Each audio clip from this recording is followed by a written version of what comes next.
by typing !donate in the chat. You can go to the link that is shown. Or you can purchase one of our shirts or hoodies that can be found on our store. The link to that is also in the description of the stream and also in chat.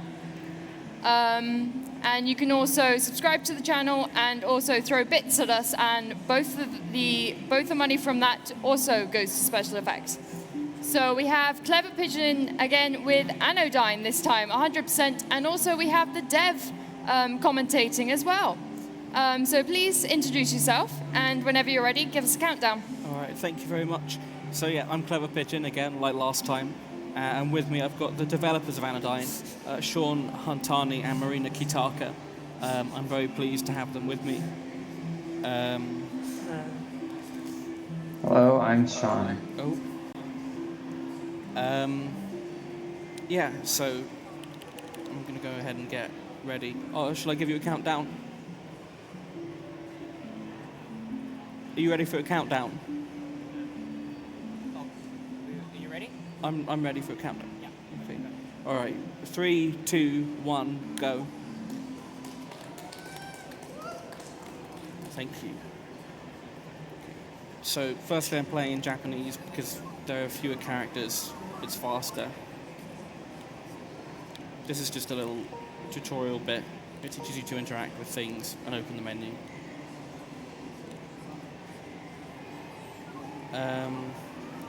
And then we hit the Nexus.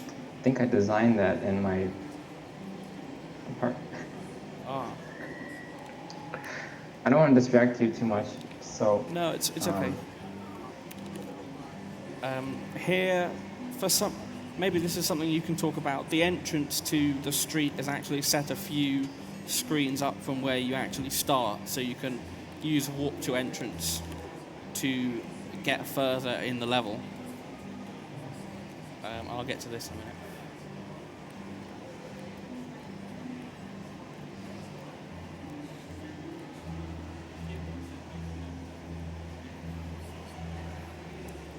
Yeah, so just to give some context to this game to people watching, it was made by two people, Marina Kitaka and myself, Sean. I did the programming and music for the game, and Marina did the art and the writing. And we both worked on the whole design. And we made this game about 7 years ago or so, and it came out in early 2013. It's still quite surreal for the Zelda-likes out on the market, and it might be on sale on the Switch eShop right now for another like 4 hours or something. Oh yeah, definitely go and grab that.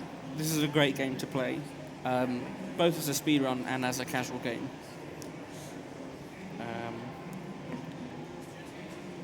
So what I did there and in the street is called the wiggle glitch. You can press up against a horizontal wall and switch between two screens to clip into it. And we're using that to go to a lot of different places very quickly at the moment. The first thing we're going to do is... Actually, one of the first things we're going to do is beat the game, because... Oh.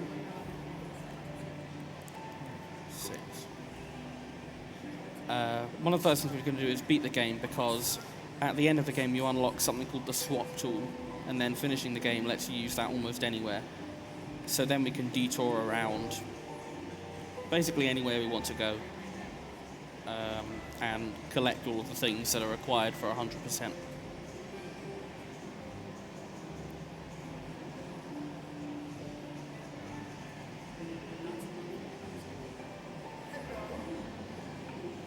Yeah, so some context on why you can walk outside of the screens is that Anodyne has a tile map that's used to display the areas, and what the game does is, depending on what screen you're on, it'll kind of load that chunk of the map data. But for some sort of screen coordinates, there's no corresponding map data, so nothing loads instead of the game crashing or whatever. And we'll probably see this pretty shortly, but when you go in certain places, with no map data, it'll display this kind of fake glitchy effect. And kind of a funny story about that was a lot of early players would report this a lot as a bug. But that hasn't happened recently. I'm not sure if that's, I don't know what it is. This, But yeah. there's also parallel universes to, I'm not sure why, but there are, to the left and right of each map, there's like a copy of it without any objects in it for some reason. I'm not sure how that happened, but anyway, there's a swap. Yeah, I think that might be just from how like the array indices work in the engine, script 3. So it like still loads, the array kind of wraps around and loads the map data from the other end, but then the way the entities are stored in the game, like the enemies, those are stored a little bit differently. So the data doesn't load. Oh, okay. It's good to know. Here is a good time for donations if any come in, because we've got a lot of wiggling to do. This would be the final boss room, but he hasn't spawned yet.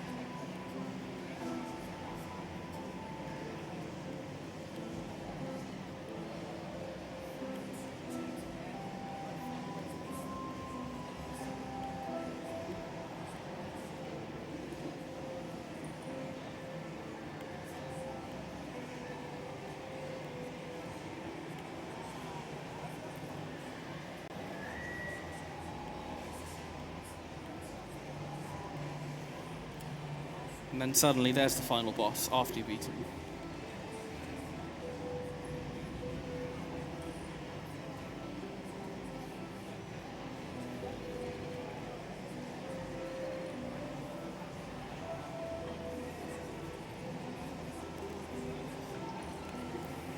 So I think we might be watching the credits soon. I'm not sure.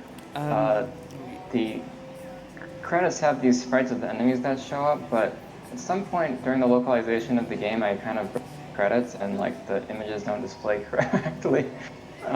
But I just haven't bothered to fix it. Oh, okay.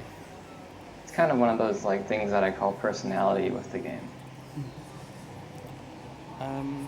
Yeah, we like to call it personality instead of bugs. It works. So yeah, we do have to watch the credits, but we can fast forward them, so it's not really that big of a deal. We get to see all of the places we didn't go to, all of the things we didn't fight. Here's all the characters that Marina created using a computer art software. And because we last actually used this checkpoint, saving after the game ends brings us back all the way to the woods. Now we're going to start collecting more cards and such to actually get 100%. 100%, by the way, doesn't include things that are in the post-game, so things that you can only collect after beating the game once. This game has a complicated post-game, but a very interesting one.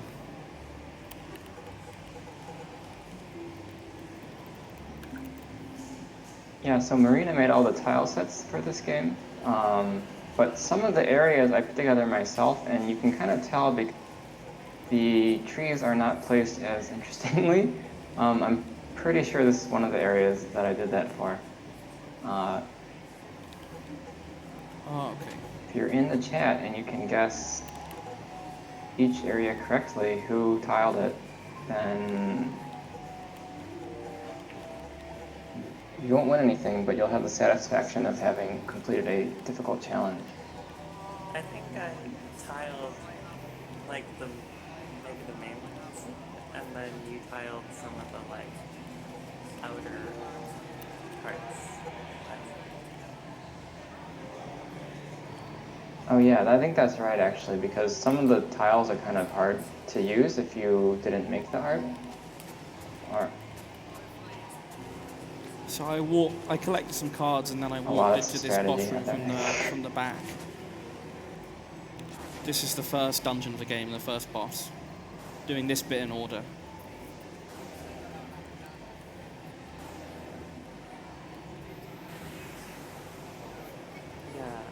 seems super quiet. I'm not really sure why.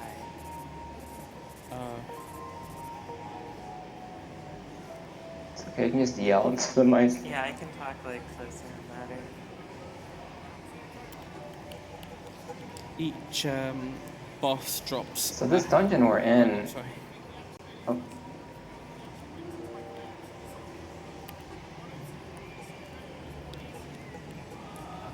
Okay, I'll keep talking. Yeah, the dungeon I'm in, where we just left.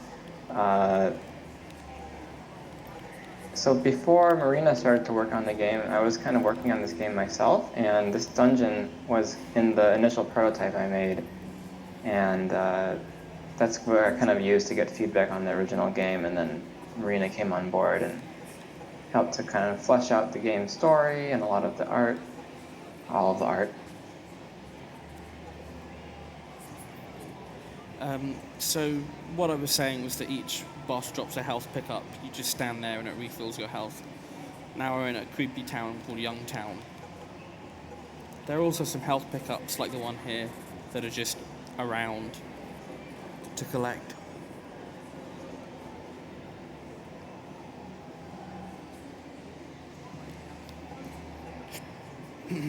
Interesting note about this scene is that it differs in the Switch version for technical reasons.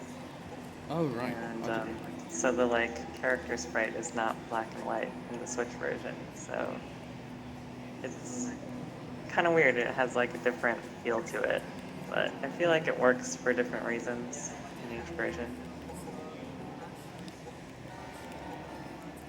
Okay. The dungeon in this area is called the apartment, and this is actually dungeon number 4. So the dungeons are in 2 sets of 3.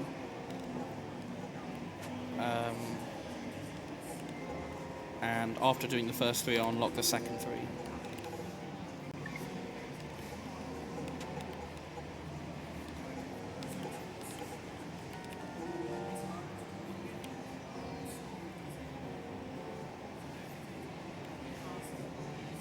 I don't know if people in the UK know what Amtrak is, but I wrote the song for this area while on, which is a train system in the US that is very bad.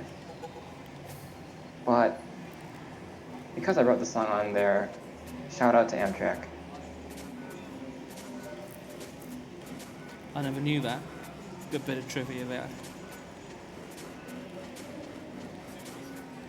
This is a really great boss strategy. I like creating the little platform for yourself to choose the boss. Yeah, it's very handy. For this boss called the Watcher, you can just stand out of its way. We got quite good luck Oh yeah, there. that was pretty cool.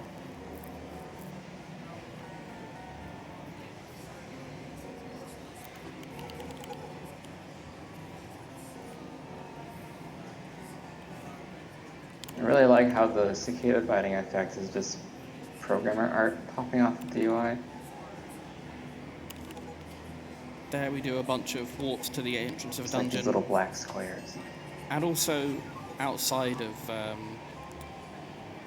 a dungeon, it warps you back to the Nexus, and then in the Nexus, it warps you back to the middle of the Nexus, which we use to get to the fields again.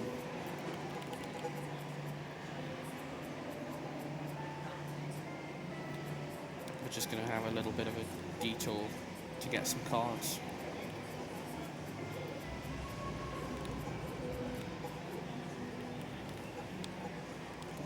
Yeah, this inner fields area, so this whole area, the grassy field, is called Fields, and I think Marina tiled all of this, and it looks really nice. I like the fields. I think this is one of the places that leaves the biggest impressions on you, or at least for me. I think this is the single biggest area in the game, isn't it? At least I would think so. Yeah, I think it's the biggest area, and it's kind of functions as the overworld in a way, branching off to physically to most more areas than other areas do. Yeah, I think so. I was looking at a lot of Van Gogh paintings while making that. Oh, okay. So we just hit a windmill. It opens up these statues, which are supposed to get you to the second set of 3 dungeons, but we can go past them. The reason we need to activate the windmill is so that we can get a card at the bottom of it from a chest, because the chest doesn't unlock until you turn the windmill on. And I'm doing a slightly different strat that I came up with actually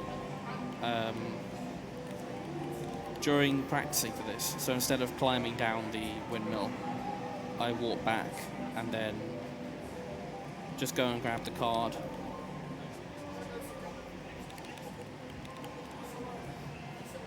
Go straight back out of bounds. Because the loading zone for the windmill area is only 1 tile wide, I think.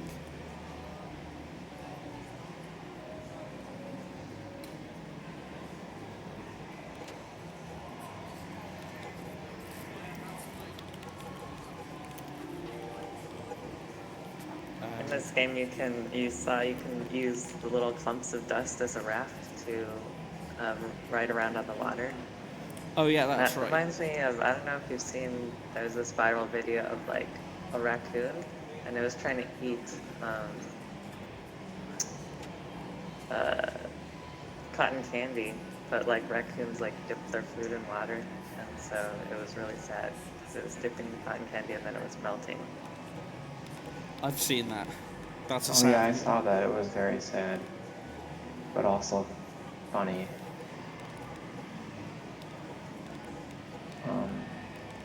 So that raccoon just needs special Anodyne cotton candy that will float around in the water. That's a good brand tie-in idea. Maybe we should do that for Anodyne cotton candy. We'll do that for the theme cafe in Tokyo. That's why I live in Japan now, actually, Yeah. for signing up. Although, if you had cotton candy that didn't melt in moisture, it would just like suffocate you to death, basically.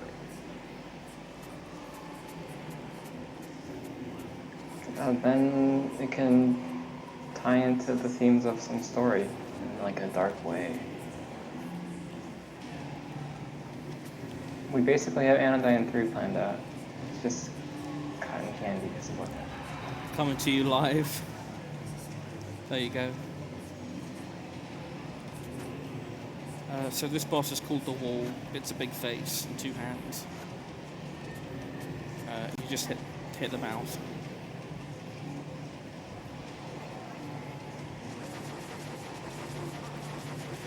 Sometimes this boss soft locks. I don't know why. I tried to look into it actually here, then I immediately gave up. Oh yeah, that's happened to me a few times before. I don't know what makes it happen. Thankfully that didn't happen now. You saw me doing a lot of out of bounds movement, and you also saw me, if you grab a tile off screen, it is just the world's default tile, which in all but 2 areas is one you can walk on. So if you're stuck for tiles at the edge of a screen, you can actually grab one from off screen and use that to get around. Here we jump over this staircase. It only works there and on the other end of that staircase. I don't know why.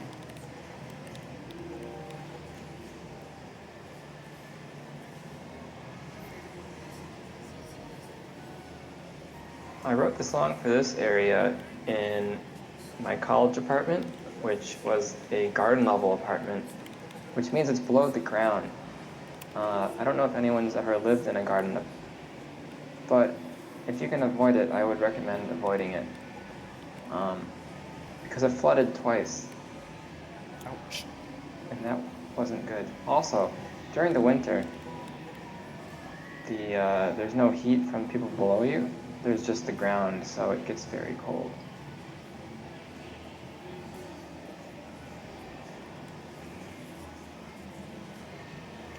It's very interesting to see you just use a ladder and like swapped up to that, and that made it faster than it would have otherwise been.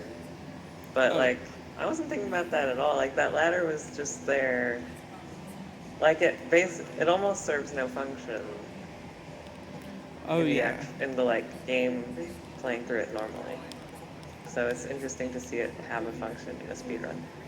Yeah. A Oh yeah, lot that of was pretty cool. I forgot that can work because the way ladder detection works in Anodyne is just checking the tile under you.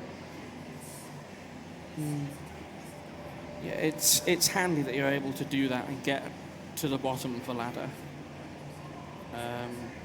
that way, or get to a ladder that doesn't have a proper bottom. It lets you skip a lot of running around.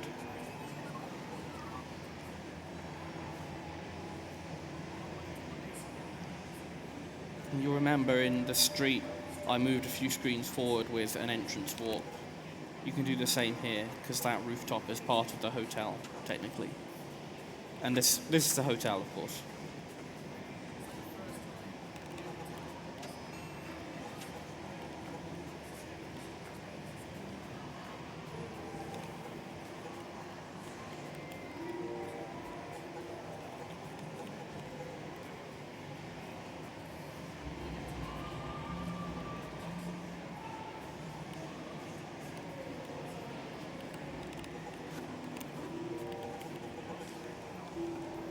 Whenever you... This dungeon that we're in is probably the most complicated dungeon in the game. It has like 4 different floors and integrated like staircases. But I think we're just gonna walk through it in a very funny way. Yeah, this dungeon is one of the more complex ones in a regular playthrough. We are just gonna avoid doing it properly. Yeah, because there's all these floors, there's different art or like the basement. So a lot of the dungeons have more just like one basic set of tiles for the whole thing. This one's a little different. Yeah, I really like the water falling off into the abyss here. It's like creepy world building. Where does it go? You can find out in the DLC or something.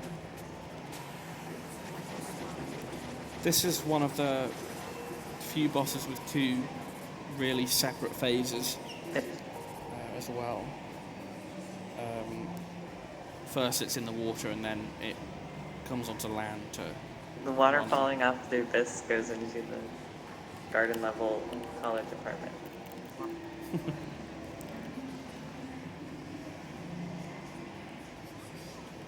Oh yeah, that's right. The elevator menu, I think that used to be untransferred. I don't know, there was something I messed up during one of the localizations.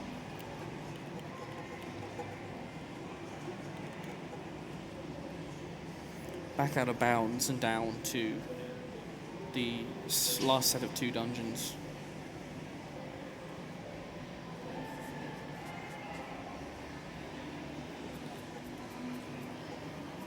First we're at a beach.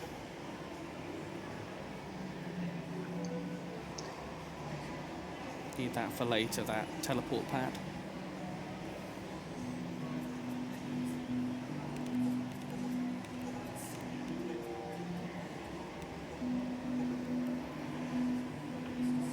I really like this beach area. The song is one of the earliest songs that actually made it into the final game, and it's really calm and works well with the art. Yeah, I really like this area and the song and all of it. It ties in very well. It's serene, but it's kind of moody at the same time. So in a regular playthrough, you have to push that fishman into the water, but you can just go past him with the swap tool, so he gets to live. Thereby breaking continuity for Anodyne 2.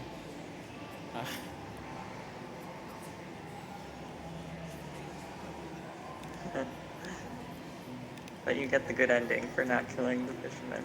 That's a Yeah, joke. that's true.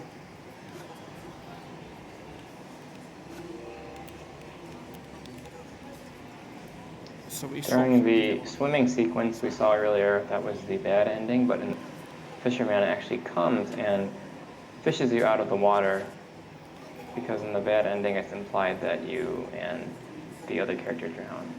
I'm just lying. There's no different endings. I like the idea though. Oh yeah, this is the boss of the dungeon smoking weed, I think.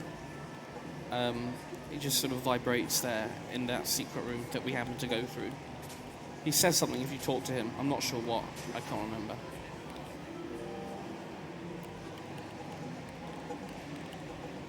That is canonically just a wood chip.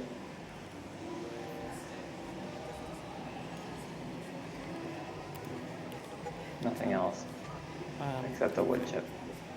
Oh, okay, I see. Nice. So with this boss, eventually, normally it would start moving around the room, but if you stand in the right spot, you can attack it and also stop it from moving. So you just let it sort of sit.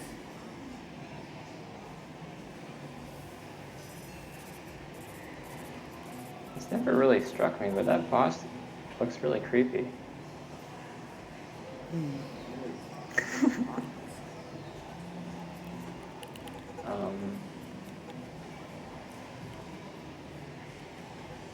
Oh yeah, the dust rafts in this game, they're really annoying to program and very buggy. I think most of the bugs with them are gone. But it's funny because Anodyne 2 also has rafts, and they also have bugs. Seems like I'm just cursed by rafts, and there's nothing I can do. Except maybe avoid putting rafts in my next... Oh, actually there's a raft in our next game too. Darn. But you don't ride the raft in the next game, it's just like a narrative thing. Oh, okay. Yeah. It's a thread like spires and towers and such. Something that's common to all of them. So that's our last in-world health pickup. Yeah. Rafts are buggy in real life too.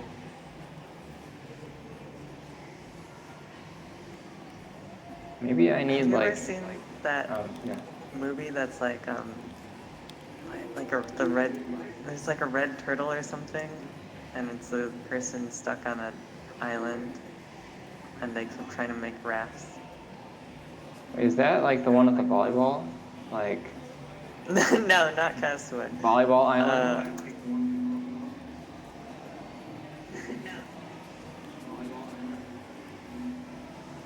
So this is the last dungeon of the run. It's the circus. It's animated. There's a lot of different stuff.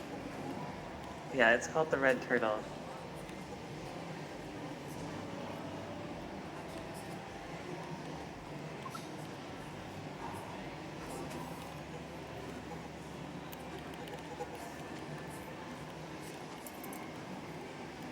I think I designed this dungeon at my grandparents' house. Yeah. That's interesting, actually. In California. I think that cut out.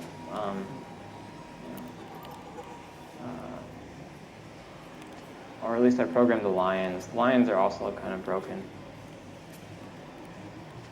That's just a pattern too. The lions are a bit weird. The things that are the most painful are the acrobats. They move pretty randomly, and you have to be careful to stay out of their way, because they can deal a lot of damage if you're not careful. And now the boss, the servants, they're called. So fun fact, this area features jumping puzzles with these little booster pads, and you used to take damage by falling in holes, but there were so many reviews mentioning the damage from holes that I got irritated of seeing them, and I removed fall damage from holes. And there's actually a joke in Anodyne 2 about this because of some feedback that CleverPidgeon gave, which is kind of funny. So it's a very, very deep cheap joke. Yeah, that's handy. There's a joke in Anodyne 2 that I made because I was lucky enough to QA test it, and I made a joke about the full damage removal, and Sean decided to put it in the game. Time is coming up soon, by the way. All right, and time. 29:07. Thank you. Thank you. Yeah. Okay. Congrats. Thank you very much. Would you like to know your time? Yes, I would. It was 29:07. I'm happy with that. That's good. All right, excellent. Yeah, thank you very much, Sean and Marina, for coming along. Buy this game; it's great. Buy Anodyne 2 as well; it's also Thanks for great. having us. Nah, no problem at all. Yeah, but both of the Anodyne games are great plays. So is even the Ocean, the other game, and All Our Asia's by Sean as well. So check them all out. And there's a community Discord as well for analgesic fans. So come along there as well. It's a great time. But yeah, thanks very much. So yeah, that was CleverPidgeon with Anodyne 100%. Next up, we have Nostwiz Spyro the Dragon Reignited Trilogy 120%. So that's going to be a fun run to stick around for. If you want to check out the rest of our schedule for today, you can find it in the stream description and also in chat by doing !schedule, which is now in chat. You can donate to us as well, and the money is all going to special effects. The link is in the chat right now. You can buy our merch. The merch is in the stream description below. And you can also throw bits at us and also subscribe to our channel, also using Twitch Prime. And all the money goes to special effects from those as well. Yeah, our current donation total is £450. So yeah, thank you.